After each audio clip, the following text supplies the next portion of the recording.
మీ business విస్తరించాలనుకుంటున్నారా? మార్చి 16-17 హైటెక్స్ లో franchise India biggest ఫ్రో expo.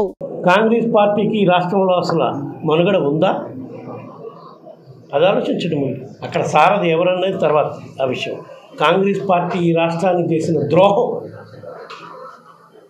ఈ కాలంలో మన జనరేషన్ ఉన్నంతకాలం మర్చిపోరు.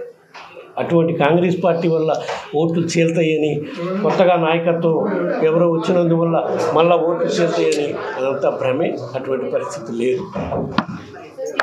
జనసేన కలయికతో ఎప్పుడో ఖరారైపోయింది. వైసీపీ ఇంకా ఇప్పుడు సిద్ధం అవుతుంది అంటున్నారు.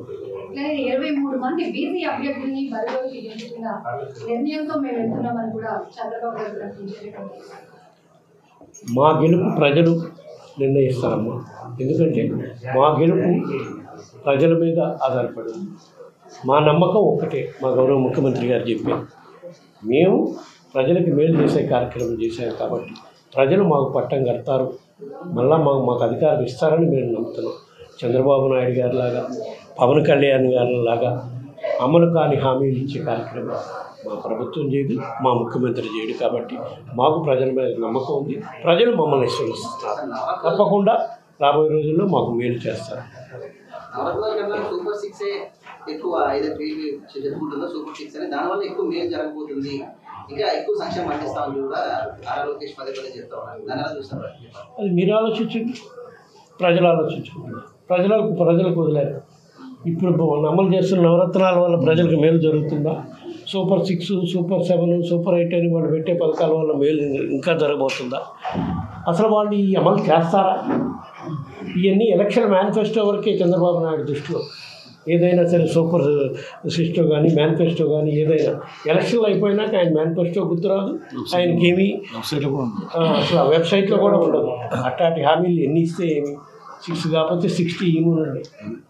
ఈ టీడీపీ జనసేన దాంట్లో ఒక సీట్రాని అసెంబ్లీ పార్టీలో వస్తామంటే అక్కడ ఆ నియోజకవర్గ పరిస్థితులను బట్టి, అవసరాలను బట్టి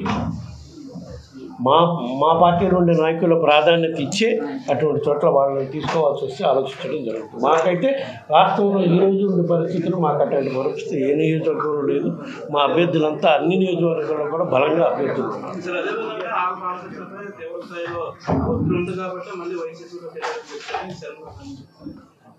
ఆయన పార్టీలే మళ్ళా తిరిగి వస్తానని చెప్పిన రోజు ఒకటే చెప్పాడు,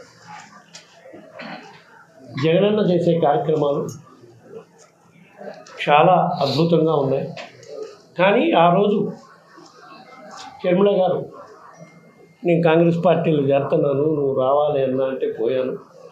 కానీ అక్కడ పరిస్థితులు చూసినాక నాకు అక్కడ పరిస్థితులు నాకు బాగా అనిపించలేదు. అందువల్ల నేను మళ్ళా వైఎస్ఆర్ కాంగ్రెస్ పార్టీలో ఉండాలి.